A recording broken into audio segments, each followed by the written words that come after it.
আসসালামু আলাইকুম ভাই ব্যাস welcome to back another brand new video. আশা করি যে যেখানে আছেন ভালো আছেন। আলহামদুলিল্লাহ আমি ভালো আছি। সো আজ আমি আপনাদের সাথে শেয়ার করব সুইডেনে একটা অনেক বড় একটা মেলা হয়, যেটা শীতকালীন মেলা। সো প্রতি বছর এটা হয়। তো আজকে এই মেলাটা আপনাদের সাথে শেয়ার করব। আর এখানে অনেকগুলা স্টল বসে, বাংলাদেশি মানুষ আসে। সো সম্পূর্ণ ভিডিও যদি দেখেন অনেক কিছু দেখতে পারেন, সুইডেন সম্পর্কে জানতে পারবেন। বর্তমানে আমি আছি ট্রেন স্টেশনে, আর এইখান থেকে ট্রেন ধরে আমি যাইব যেখানে মেলা হয়। আর এই হলো বর্তমান অবস্থা সুইডেনে, যেটা অনেক সুন্দর লাগে। এখান থেকে অনেক সুন্দর লাগে, অনেক সুন্দর লাগে। আর বর্তমানে ওয়েদারটা অনেক খারাপ, মেঘলা, বৃষ্টি হয়, এই ওয়েদার বর্তমানে। আর কিছুদিন পরে আবার স্নো চলে আসে।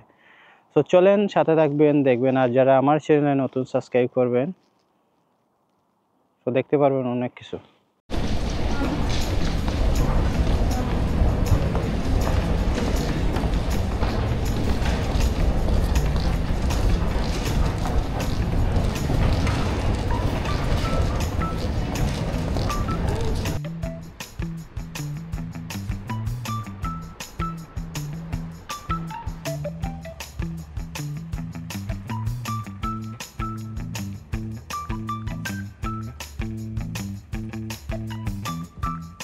তো বর্তমানে আমি যে জায়গায় আছি তা হলো হালুন্দা স্টেশন বা হালুন্দা সেন্ট্রাম বলে ওই জায়গায় ফলকুসে অনুষ্ঠিত হইবে, যেটা শীতকালীন মেলা। 3 বছরই এই মেলাটা এখানে হয়।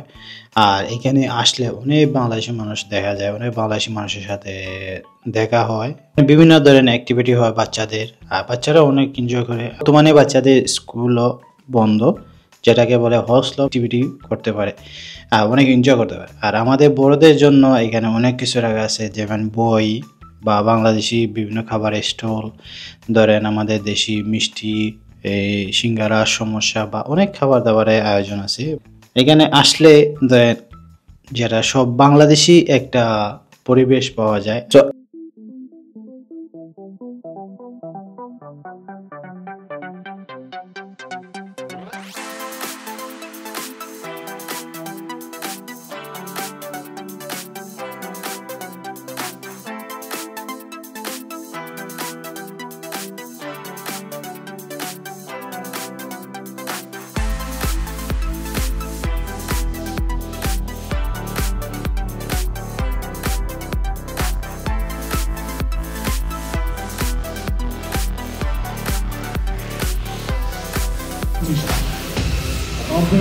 আরেকটা ইন্টারেস্টিং জিনিস শেয়ার করে, এইখানে হালুন্দা সিনেমার ভিতরে সেকেন্ড হ্যান্ড দোকান, বড় একটা সেকেন্ড হ্যান্ড দোকান আছে। সেকেন্ড হ্যান্ড দোকান সুইডেনে অনেক বেশি, অনেক অনেক সেকেন্ড হ্যান্ড দোকান আছে। সো এটা একটা সেকেন্ড হ্যান্ড দোকান, অনেক মানুষ আছে, অনেক মানুষ কেনাকাটা করে।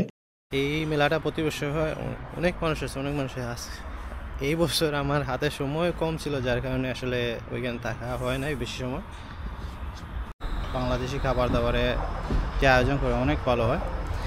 আর আমি বর্তমানে কাজের উদ্দেশ্যে রওনা দিতেছি। আজ একটু শর্ট টাইমের জন্য এখানে আসি, কারণ কাজে যেতে হবে। আবার এখন বাজে হলো 2:11, আমার 3টা থেকে আবার কাজ শুরু করতে হবে।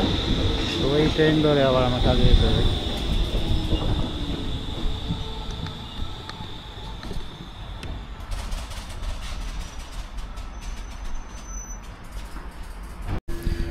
সো অবশ্যই কমেন্ট বক্সে কমেন্ট করে জানাবেন আপনাদের কেমন লাগছে।